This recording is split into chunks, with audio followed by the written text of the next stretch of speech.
Welcome back to the fourth episode of Sing Daily. Yesterday we ended the episode on the idea of individuality and how it is such a Western concept. I read this book called Sapiens by Yuval, Noah Harari. Let's play a clip. The loss of attention. Over the last 200 years, humans in advanced societies basically lost the ability to pay attention to the present moment and to their senses. And in addition, you saw the collapse of the family and of the intimate community as a result of the Industrial Revolution and the rise of the state and the market. So people today live a much more comfortable lives, but also much more lonely and alienated lives. In the book Sapiens, he talks about how markets and government created this idea of individuality. You have to have your own house, your own fridge, your own washing machine. By leaning into this individuality, we surely have gotten independence, but we've also become very lonely. Now, because I come from India and I grew up in a household where it's completely normal for a guy to live with his parents. My living with my family is such a topic. I'm getting ready to go there right now. Because, over here, when you are 30 years old, you're 30? Mm-hmm. Okay. That is when your parents want to kick you out. In India, it's more about the family, about living together, about remaining connected. And that's probably the most beautiful, special things.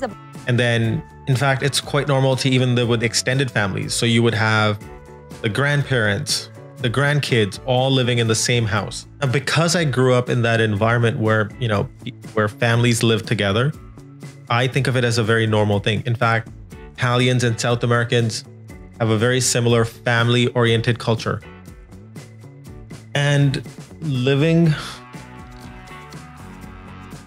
Now, who's to say this Western concept of living alone and having my space and being individualistic and I'm unique is better than living with your family? I think I've lived and experienced both. And in my perspective, I'm actually indifferent to both, but I definitely see the merits of both.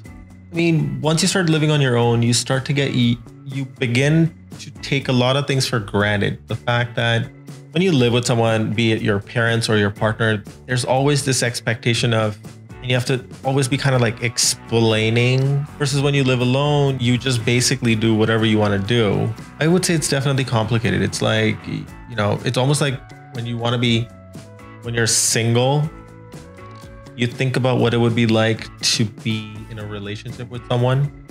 And when you're living alone, you always kind of wonder what it would be like to live with someone. But then when you live with someone, sometimes you're like, I wish I was just living alone. But I think there's no one right answer. I think it all depends on your individual need.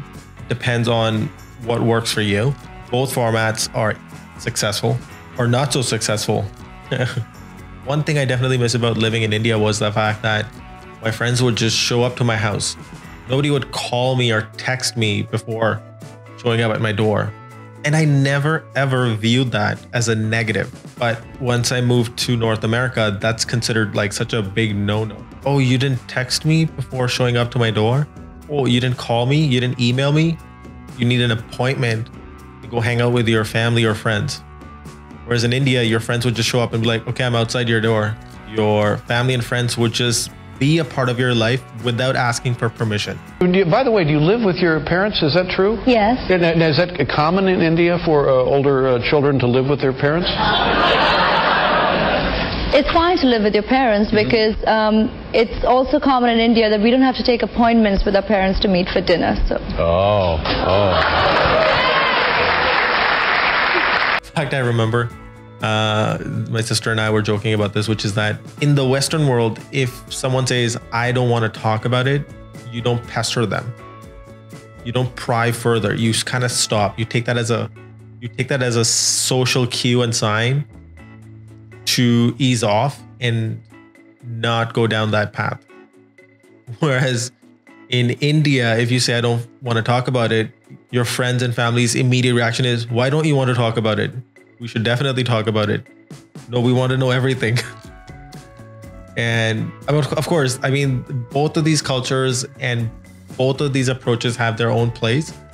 I can appreciate this angle and this angle.